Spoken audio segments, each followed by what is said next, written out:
సమస్యల పరిష్కారంలో RTC Tenali depot manager అనుసరిస్తున్న మొండి వైఖరికి నిరసనగా ఆర్టీసీ ఉద్యోగులు రిలే దీక్షలు 9వ రోజున శుక్రవారం కొనసాగాయి.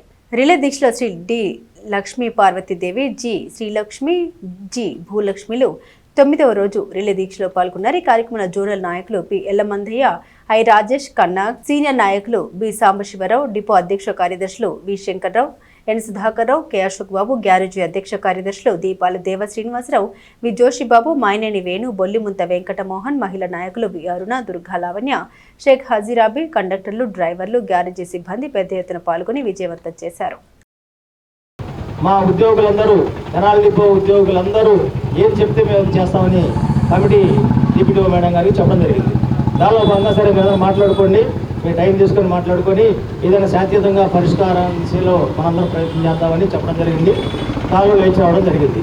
ఈరోజు డిపో మేనేజర్ గారిని పిలిచి నేను మాట్లాడి మీకు సరైన న్యాయం చేసే విధంగా చేస్తారని చెప్పడం వల్ల అయితే టెంట్ అయితే కొనసాగిస్తామని చెప్పి డిపో కమిటీ చెప్పడం జరిగింది.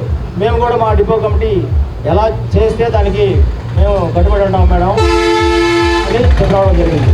కాబట్టి ఈ డిపో కమిటీ ఏ నిర్ణయం తీసుకున్నా సరే జిల్లా కమిటీగా ఎట్టి పరిస్థితుల్లో అన్నదానాలు ఉంటాయి. జోన్ కమిటీ ఉంది, రాష్ట్ర కమిటీ ఉంది. అన్ని స్థాయిల్లో మన సమస్యలు పరిష్కరించుకునేంత వరకు ఈ పోరాటం అవుతుందని డిపో కమిటీ ఏ విధంగా చెప్తుందో అలాగే జిల్లా కమిటీ కూడా ఖచ్చితంగా సపోర్ట్ చేస్తుంది, అన్ని స్థాయిల్లో సపోర్ట్ చేస్తుంది. మామూలుగా మంచి మనసుతో ఆలోచించి మా కోరికలన్నీ నెరవేరుస్తారని కోరుకుంటున్నాము. మేము డ్యూటీలు చేసేటప్పుడు మా మీద ప్రయాణికులు ఏమన్నా దాడి చేస్తే బాధ్యత తీసుకోవాల్సిందిగా డిఎం గారికి విన్నవించుకుంటున్నాము. మాకు చైల్డ్ కేర్ లీవ్లు అవసరం అంటే అర్హులైన వారికి ఇవ్వవలసిందిగా కోరుకుంటున్నాము. మా లేడీ సమస్యలు ఏమైనా ఉంటే పరిష్కరించగలరని చెప్పి మేము ఆశిస్తున్నాము సార్. ఇదే మేము మా డిఎం గారి దగ్గర నుంచి మేము కోరుకునేది. డిపోలో ఏదైతే మనం డిపో మేనేజర్కి నిరసనగా 9వ రోజు దీక్ష కూడా ముగించడం జరిగింది. మరి డిపో మేనేజర్లో ఎలాంటి మార్పు లేదు.